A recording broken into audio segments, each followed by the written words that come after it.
Nah, sekarang untuk contoh kasus terakhir, yaitu adalah estimasi parameter proporsi. Nah, jadi langkah-langkah untuk mengestimasi parameter proporsi ini sebenarnya mirip dengan langkah estimasi rata-rata.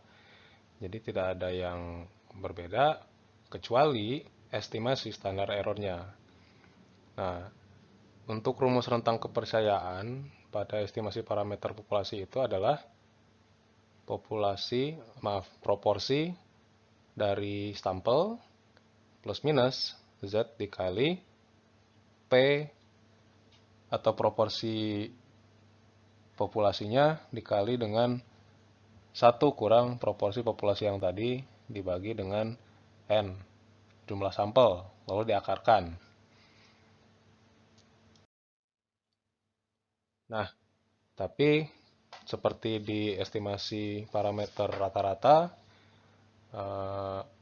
kita juga perlu mengestimasi dari standar error si proporsi populasi ini, karena kita tidak mengetahui berapa proporsi populasi yang kita estimasi, namanya juga diestimasi.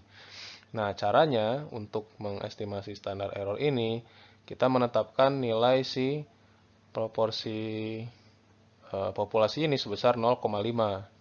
Tujuannya apa? Yaitu kita bertujuan mendapatkan nilai di dalam akar ini tetap bernilai maksimal.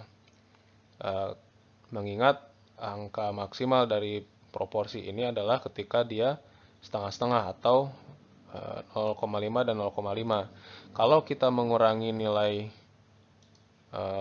ini misalkan menjadi 0,4, lalu berarti ini sisanya 0,6, maka hasilnya 0,24 dan itu belum maksimal.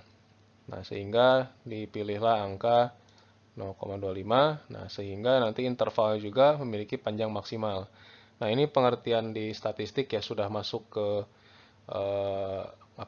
sudah masuk ke pembahasan statistik yang lebih dalam, tapi karena kita hanya menggunakannya saja, jadi kita cukup tahu sampai sini alasannya. Nah, sehingga ini perhitungannya menjadi yang tadinya proporsi populasi kita ganti dengan 0,5. Berarti dia dikalikan dengan 1 dikurangi 0,5 pasti 0,5 juga. Nah, ini adalah contoh dari estimasi proporsi populasi. Jadi di sini ceritanya kita mempunyai 400 warga yang disurvei. Apa moda perjalanan mereka ke tempat kerja? Moda perjalanan ini adalah cara yang sering digunakan oleh si warga kota Bandar Lampung yang disurvei ini pergi ke tempat kerja mereka. Nah, ternyata dari survei tersebut didapatkan bahwa 250 orang itu menggunakan angkutan umum. Nah, dan sisanya menggunakan angkutan pribadi. Dengan tingkat keberhasilan 1%, estimasikan nilai proporsi pengguna angkutan umum warga kota Bandar Lampung. Nah, di sini kita bisa hitung. Jadi proporsi sampelnya yang menggunakan angkutan umum adalah 0,625, 250 dibagi 400, dan alfanya adalah 0,01. Nah, dari tabel yang sebelumnya sudah kita bahas, kita bisa dapatkan nilai tersebut. Z-nya 2,57, maka masuk ke sini. Jadi, interval kepercayaannya 0,25 kali plus minus 2,57 dikali akar 0,5 dikali 0,5, ini pasti 0,5 dibagi 400, hasilnya ini 0,5 bagi 20 dikalikan, nah maka didapatkan rentangnya adalah 0,06425 dari 0,625.